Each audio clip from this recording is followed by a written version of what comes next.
एक बुद्ध कथा।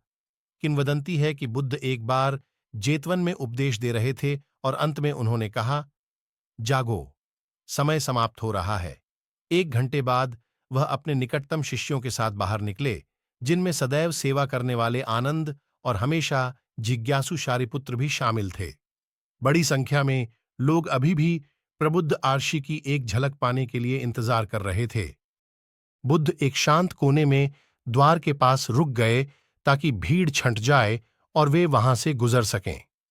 तभी एक महिला ने उसे देखा और दौड़ती हुई आई।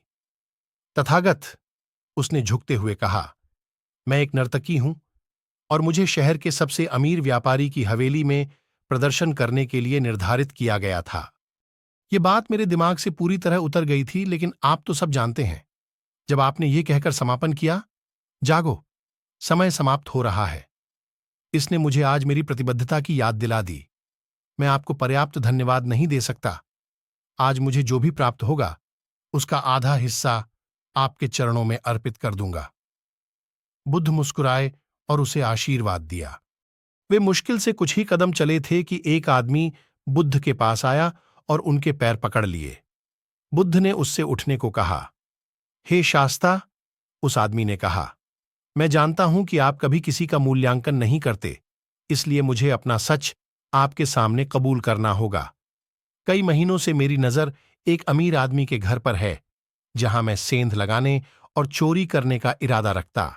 आज मैंने उन्हें आपके प्रवचन में भाग लेते देखा और बाद में अपने परिवार को बताया कि वे दूसरे शहर जा रहे हैं। आपकी आखिरी पंक्ति, जागो, समय खत्म होता जा रहा है, एक झटका लगा। मैं जानता हूं कि आपने मुझे संकेत दे दिया है और मैं आज रात अपने मिशन में सफल होने जा रहा हूं। अगर मुझे अच्छा इनाम मिले तो मैं हमेशा के लिए चोरी करना छोड़। तथागत केवल मध्यम मार्ग का उपदेश देते हैं। बुद्ध ने तीसरे व्यक्ति में खुद का जिक्र करते हुए उस व्यक्ति से कहा, तथागत कभी किसी को ऐसा कुछ करने के लिए प्रोत्साहित नहीं करेंगे जो किसी अन्य व्यक्ति की भलाई को नुकसान पहुंचाए।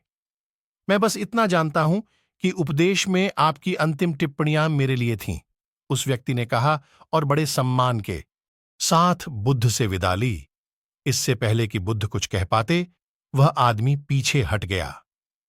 कितना अजीब आदमी है, शारिपुत्र ने आनंद से फुसफुसाकर कहा। आनंद ने बदले में केवल मुस्कुरा दिया। न्याय मत करो, बुद्ध ने उन दोनों को धीरे से डांटा।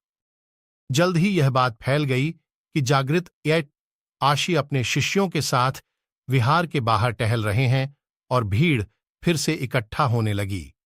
बुद्ध ने निर्णय लिया कि वापस जाना ही बेहतर होगा। तभी एक बूढ़े व्यक्ति ने, जो अच्छे कपड़े पहने हुए था और किसी अमीर व्यक्ति की तरह सज-धज कर तैयार था, बुद्ध को रास्ते में ही रोक लिया। हे भंते, सदा दयालु बुद्ध, उसने हाथ जोड़कर और आंखें डबडबाकर कहा, मैं अपना सारा जीवन भौतिक चीजों के पीछे, इस लक्ष्य और उस लक्ष्य का पीछा करते हुए दौड़ता रहा। अधिक प्रसिद्ध, अधिक सोना, आलीशान मकान, अय्याशी, छल और अनैतिक विचार, यही मेरे जीवन का सारांश है।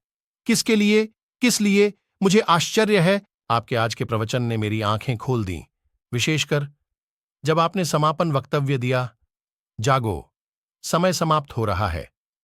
इतने दृढ़ विश्वास के साथ मुझे तुरंत पता चल गया कि यह मेरे लिए है। मैंने भौतिक प्रयासों से हटने और निर्वाण की दिशा में लगन से काम करने का फैसला किया है। मैं तुम्हें कभी कैसे चुकाऊंगा। बुद्ध ने उस व्यक्ति को आशीर्वाद दिया और अपने निवास पर लौट आए, जहां पेड़, पक्षी, हिरण और शांत गोपनीयता उनका इंतजार कर रहे थे। आनंद ने उनके पैर धोए और शारिपुत्र ने उन्हें नारियल पानी दिया। अनिरुद्ध और सुभूति ने उसे पंखा झलना शुरू कर दिया, जबकि नंदा और उपाली ने उसकी विश्राम कुटिया को ठंडा करने के लिए उसकी फूस की दीवारों पर छिड़कने के। आपकी मुक्ति केवल आप पर निर्भर करती है। मुक्ति पर एक और बुद्ध कहानी यहां पढ़ें। क्या आपने देखा है कि जब दूसरा व्यक्ति हमारे कार्यों को स्वीकार नहीं करता है या हम उनके कार्यों को स्वीकार नहीं करते हैं, तो हम संघर्ष में पड़ जाते हैं। उनकी हरकतें सही नहीं लगती, या इससे भी महत्वपूर्ण बात यह है कि उनका नजरिया हमारे जैसा नहीं है। हो सकता है कि उन्होंने आपके जैसे ही स्कूल में पढ़ाई की हो हो सकता है कि वे भी आपके ही घर में पले बढ़े हों, और फिर भी इसका मतलब यह नहीं है कि वे दुनिया को उसी माध्यम से देखते हैं, आंखों का एक ही सेट। उपरोक्त कहानी में उन्होंने सही दृष्टिकोण पर बहुत जोर दिया, जिसका अर्थ है एक ऐसा दृष्टिकोण जो अहिंसक हो, विचारों, वाणी और कार्यों में, कि मैं जो महसूस करता हूं और सबसे ऊपर जो कुछ भी मैं अनुभव करता हूं, उसके लिए मैं जिम्मेदार हूं। यह या तो मेरे कार्यों या मेरी कंडीशनिंग, जीवन का परिप्रेक्ष्य पढ़ें, का परिणाम है। वास्तव में अष्टांगिक श्रेष्ठ मार्ग सही दृष्टि से शुरू होता है, क्योंकि उनके अनुसार और मैं तो उनमें एक दूसरे के साथ कोई संघर्ष नहीं होगा, और आमतौर पर यही पूरा संघर्ष है, दूसरे व्यक्ति को आपका दृष्टिकोण देखने में या आपको उनका दृष्टिकोण देखने में मदद करना। एक आदमी को कोई बात समझाना मुश्किल है जब उसकी तनख्वाह उसे न समझने पर निर्भर करती हो। अपटन सिंक्लेयर। मैंने महसूस किया है कि यह वेतन हमेशा मौद्रिक नहीं होता है। अक्सर यह तिरछी नैतिकता और सामाजिक कंडीशनिंग के रूप में हमारी कसकर पकड़ी गई मान्यताओं से ज्यादा कुछ नहीं होता है, जिसका सामना हम व्यक्तिगत, पारस्परिक और व्यावसायिक स्तर पर हर समय करते हैं। किसी भी स्थिति में वांछित परिणाम प्राप्त करना लगभग पूरी तरह से इस बात पर निर्भर करता है कि आप दूसरे व्यक्ति को अपनी कहानी खरीदने के लिए राजी कर सकते हैं या नहीं। दो लोगों या संस्थाओं के बीच शांति तभी कायम रह सकती है जब वे एक दूसरे के दृष्टिकोण को देख सकें। इसके बारे में सोचो। यह सभी संघर्षों का मूल कारण है, हमारे सर्वव्यापी संघर्षों का आधार है। दूसरा व्यक्ति या पक्ष यह नहीं समझता है कि हम जो करते हैं वह क्यों करते हैं, या वे इसे स्वीकार नहीं कर पाते हैं। और इसके विपरीत भी, हम उनके तरीकों को स्वीकार या समझ नहीं सकते। प्रतिमान को बदलने के लिए, रंगीन लेंस को हटाने के लिए और दुनिया को वैसे ही देखने का साहस रखने के लिए धैर्य, सहानुभूति और ज्ञान, कभी-कभी मार्गदर्शन भी की आवश्यकता होती है।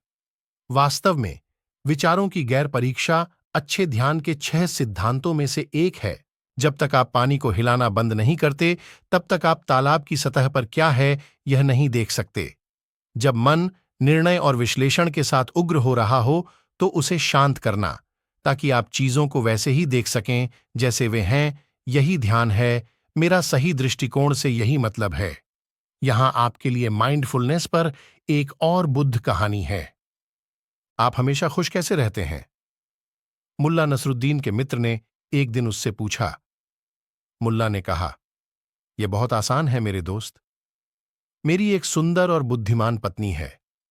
चाहे मेरा दिन कितना भी तनावपूर्ण क्यों ना हो, मैं घर जाता हूं और उसके साथ एक शांत अंतरंग शाम बिताता हूं, और मेरा सारा तनाव दूर हो जाता है।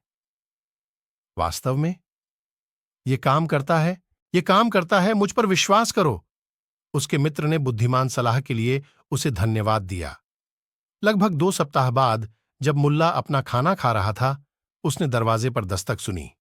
यह उसका दोस्त था जो नीचे की ओर देख रहा था। हाँ, आप? अब सब ठीक? मुल्ला चिल्लाया। मैं बहुत तनाव में हूं मुल्ला, उसने कहा, और मैं तुम्हारी पत्नी के साथ एक शांत शाम बिताने के लिए तैयार हूं।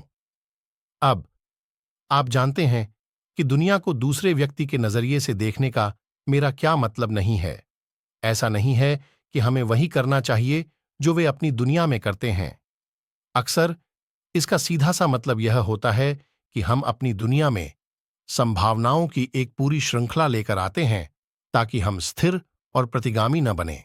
आखिरकार किसी भी स्तर पर प्रगति जीवन के एक नए तरीके, एक नए आयाम, एक और दृष्टिकोण को स्वीकार करने से ज्यादा कुछ नहीं है। आपने आपको चुनौती दो। एक नए जीवन की यात्रा एक नए तरीके की सोच से शुरू होती है। जागो, समय समाप्त हो रहा है। मेरे सभी प्यारे भाइयों, अगर यह कहानी आपको अच्छी लगी हो तो हमारे चैनल को सब्सक्राइब करो, ताकि आपका छोटा भाई भगवान बुद्ध से रिलेटेड वीडियो और कहानी मुफ्त में दिखाता रहे। हम मिलते हैं नई कहानी वीडियो में। सभी भाइयों को नमो बुद्धाय।